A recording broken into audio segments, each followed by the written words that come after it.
तो चलिए आज एक बहुत ही कमाल के सफर पर निकलते हैं। एक ऐसी कहानी जो हमें बताएगी कि कैसे शून्य से ये पूरा ब्रह्मांड और हमारा अपना सौरमंडल बना। सोचिए, ये सवाल कितना बड़ा है ना, कि आखिर ये सब कुछ, ये पूरा ब्रह्मांड शून्य से बना कैसे। और यकीन मानिए, इसका जवाब किसी भी काल्पनिक कहानी से कहीं ज्यादा दिलचस्प है। हमारी ये जो कहानी है ना, ये आज से 13.8 अरब साल पहले शुरू होती है। मतलब इतना लंबा समय कि दिमाग में सोचना भी मुश्किल हो जाए। उस वक्त कुछ भी नहीं था जैसा हम आज जानते हैं। तो सवाल उठता है कि ये सब शुरू कैसे हुआ।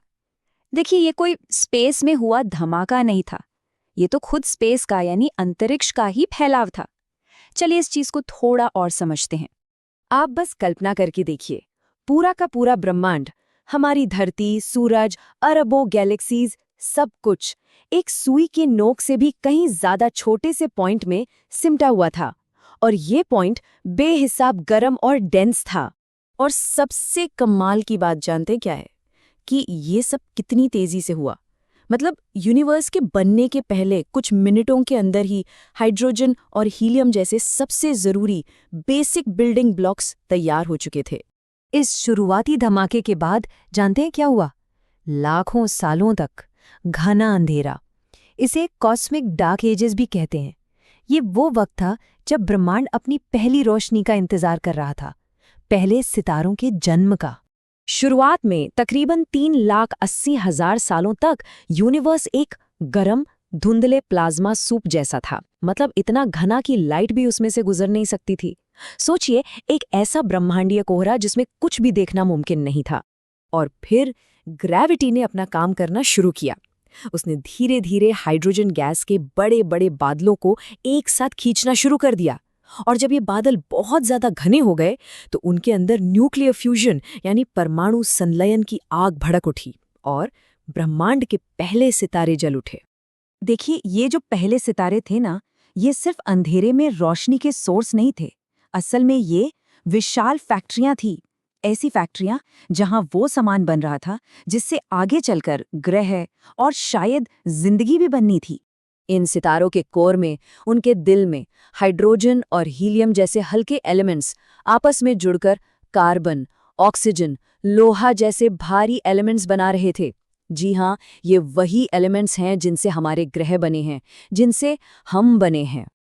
और फिर जब इन विशाल सितारों की जिंदगी खत्म हुई तो वो एक जबरदस्त धमाके के साथ फट गए, जिसे हम सुपरनोवा कहते हैं।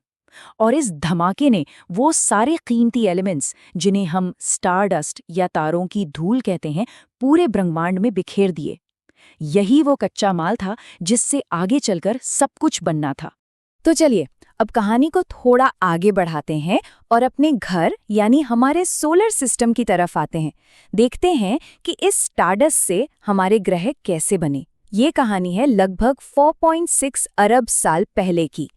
तो हुआ ये कि गैस और धूल का एक बहुत बड़ा बादल अपने ही वजन से सिकुड़ने लगा। और जैसे जैसे वो सिकुड़ा, उसका लगभग सारा का सारा मटेरियल, मतलब 99.8% हिस्सा बीच में जमा हो गया और बन गया हमारा सूरज। कमाल की बात है ना कि पूरे सोलर सिस्टम का 99.8% मास सिर्फ सूरज में है। और वो जो बाकी का 0.2% मटेरियल बचा था, उसके छोटे छोटे कण आपस में चिपकने लगे। पहले धूल के कण, फिर छोटे छोटे पत्थर, फिर वो पत्थर जुड़कर बड़े बड़े चट्टान बने।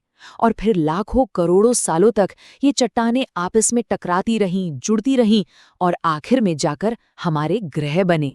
लेकिन एक सवाल है, कभी सोचा है कि हमारे सोलर सिस्टम में कुछ प्लैनेट्स तो पृथ्वी की तरह चट्टानी है और कुछ जुपिटर की तरह गैस के बड़े बड़े गोले? ऐसा क्यों है? इसका जवाब एक बहुत ही सिंपल से कॉन्सेप्ट में छुपा है। और वो कॉन्सेप्ट है फ्रॉस्ट लाइन। इसे ऐसे समझिए कि ये सोलर सिस्टम में एक काल्पनिक लाइन थी। इस लाइन के अंदर सूरज के पास इतनी गर्मी थी कि पानी जैसी चीजें बर्फ नहीं बन सकती थी। लेकिन इस लाइन के बाहर इतनी ठंड थी कि वो आसानी से जम सकती थी। और बस इसी एक चीज ने सब कुछ तय कर दिया। तो फ्रॉस्ट लाइन के अंदर जहां गर्मी थी, वहां सिर्फ चट्टान और मेटल जैसी चीजें ही ठोस रह पाईं। इसीलिए वहां मर्क्यूरी, वीनस, अर्थ और मार्स जैसे छोटे चट्टानी ग्रह बने। और लाइन के बाहर वहां चट्टान और मेटल के साथ साथ ढेर सारी बर्फ भी थी।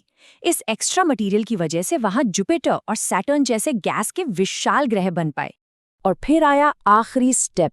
जब ग्रह लगभग बन चुके थे तो हमारे जवान सूरज ने एक जोरदार सोलर विंड यानी सौर हवा छोड़ी।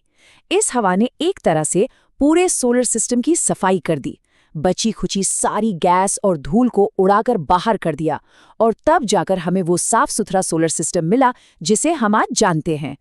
तो ये 13.8 अरब साल की कहानी हमें एक बहुत गहरी बात बताती है कि हम सब वाकई में तारों की धूल से बने हैं। है ना हैरान करने वाली बात? हम सब उस अरबों साल पुरानी कहानी का एक जीता जागता हिस्सा हैं। और ये हमें सोचने पर मजबूर करता है कि अगर हम तारों की धूल से बने हैं तो हमसे क्या बनेगा? इस कहानी का अगला चैप्टर क्या होगा? तो चलिए